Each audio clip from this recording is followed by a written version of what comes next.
tout le monde, je suis super contente de vous retrouver. Je m'appelle Madeleine, je suis professeure de méditation.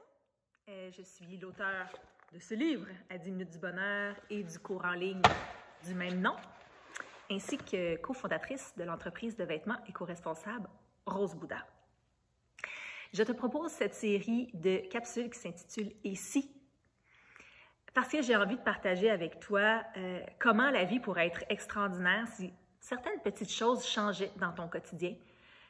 Ce sont tous des sujets que je travaille personnellement depuis plusieurs années. Ça fait maintenant 15 ans que je pratique la méditation et que je m'intéresse au bouddhisme avec vraiment une passion. Donc, et si? Et si tu commençais ta journée reposée et dans la joie? Comment ça pourrait changer ta vie? Si tu commençais ta journée reposée, que tu étais joyeuse, que tu réussissais à te lever, c'est pas facile de se lever, c'est pas facile jamais, même à 9 heures, c'est pas facile. Et que tu préparais un déjeuner pour toi, pour ta famille, peut-être mettre un peu de musique, faire les lunchs, rendre ça agréable, te faire un bol de gruau avec des fruits, te faire un café, puis partir au travail et que ça soit agréable, que tu aies bien dormi, puis que ce soit doux. Qu'est-ce que ça changerait dans ta vie? Commente en bas, je veux te lire. Qu'est-ce qui changerait dans ton quotidien si tu réussissais à commencer ta journée vraiment reposée et pleine d'énergie? Pas facile de commencer les journées. C'est vraiment pas facile de commencer les journées. Souvent, ça commence un peu sur les chapeaux de roue, on est un peu stressé, on essaie d'aller vite, on essaie de sauter des étapes, on essaie de faire ça quick, la pression peut monter un peu, puis ça commence comme ça, puis ça s'arrête comme pas de la journée. Mais surtout, ça s'arrête pas de la nuit. Parce que commencer sa journée reposée, ça veut dire avoir bien dormi. Puis pour bien dormir, il faut réussir à calmer les pensées. Parce que quand on se réveille au milieu de la nuit, c'est là que ça part. Ça part de tout bord, tout côté. On va penser beaucoup au travail, on va penser à ce qui s'en vient demain et on va essayer de régler des problèmes qui vont arriver demain. Et dès que ça part, dès que l'activité mentale s'enchaîne, c'est là qu'on ne réussit plus à s'endormir. Il y a deux choses importantes que je veux vous dire à ce sujet-là. La première, c'est que il faut vraiment, vraiment réaliser, puis je pense que vous le savez déjà, mais je vais vous le répéter, puis à force de se le répéter, on va avancer. Vous ne pouvez pas régler pendant la nuit, en pyjama dans votre lit, aucun problème. OK? Vraiment pas. D'autant plus que je ne sais pas si vous avez remarqué, là, où je suis la seule à qui ça fait ça, mais la nuit, on dirait que tout est pire. Genre, je peux me réveiller la nuit puis faire comme « Oh my God, man, je ne pourrai jamais passer à travers ça. » Faut que j'abandonne. Puis finalement, je me réveille le matin, puis je suis là, voyons, j'ai donc bien capoté, c'est pas grave, je vais faire ça, puis ça va aller. On dirait que la nuit, quand on se réveille, on n'est comme pas toutes là. Il y a certaines fonctions du cerveau qui dorment encore, puis là, on voit ça comme une montagne.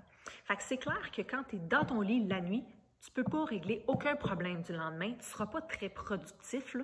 Parce que, un, tu vas être fatigué le lendemain, puis deux, sûrement que les idées que tu vas avoir ne seront même pas les bonnes, que tu vas les avoir même oubliées le lendemain. Donc, il faut vraiment se le dire, là, ça ne sert à rien de commencer à essayer de régler des problèmes et à s'inquiéter durant la nuit. L'autre chose, c'est que il faut réussir à s'auto-calmer.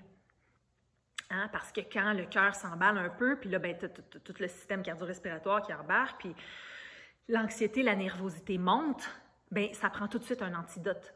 Parce que sinon, tu vas finir par vraiment te réveiller puis avoir à te lever. Alors, moi, le truc que je te donne, c'est très dur à faire, mais si tu réussis à le faire, tu vas voir, là, tu vas tomber endormi.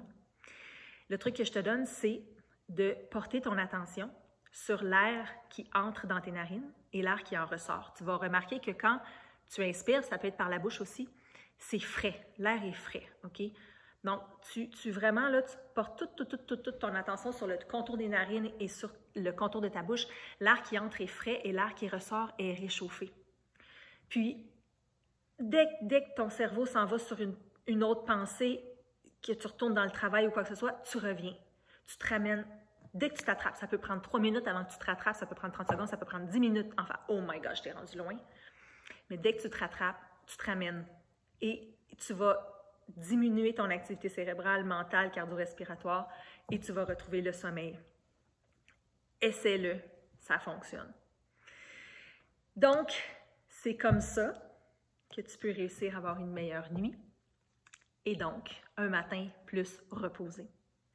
Et dès ton réveil, là tu vas me dire que c'est un petit peu quétaine de mon affaire, mais je te jure que ça change une vie. Dès ton réveil, tu vas remercier la vie pour 3 choses de belles qui se passent présentement pour toi. Donc, une pratique de la gratitude.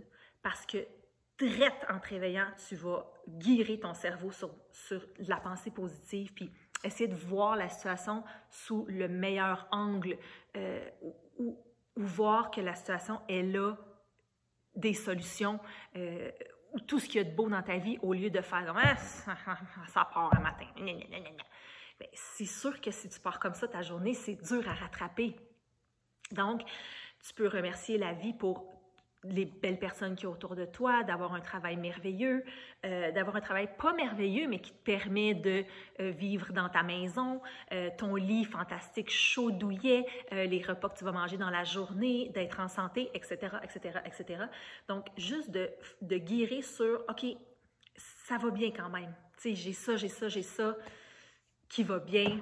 J'essaie de partir ma journée sur une note positive, puis en même temps, ben, on refait des chemins mentaux.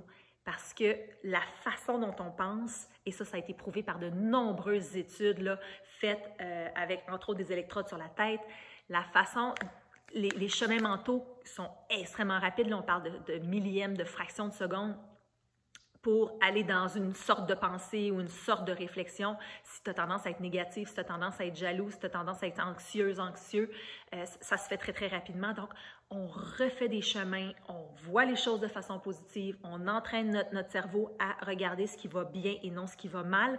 Et c'est à force de faire ça que ça devient plus naturel et qu'on se refait des nouveaux chemins mentaux. Donc, on commence notre journée avec une pratique de la gratitude et, soit dit en passant, si vous pouviez aussi terminer votre journée avec une pratique de la gratitude, vous pouvez l'écrire dans un journal, vous pouvez simplement le penser avant de vous coucher. Ça peut aider aussi au sommeil. Et donc, on se lève avec une note plus positive et puis vous pouvez vous faire des petits trucs comme mettre de la musique, préparer des choses d'avance, vous faire votre café que vous aimez pour rendre ça plus doux. Alors, comment serait ta vie si tes matins étaient plus joyeux parce que tu étais reposé? Tu commentes en bas. Je t'invite à me suivre dans mon groupe Facebook à 10 minutes du bonheur et à t'inscrire à mon infolette. Je mets le lien en haut. Comme ça, tu vas être au courant de tout ce que je fais et on va pouvoir communiquer ensemble. Je te souhaite une très belle journée. Bye bye!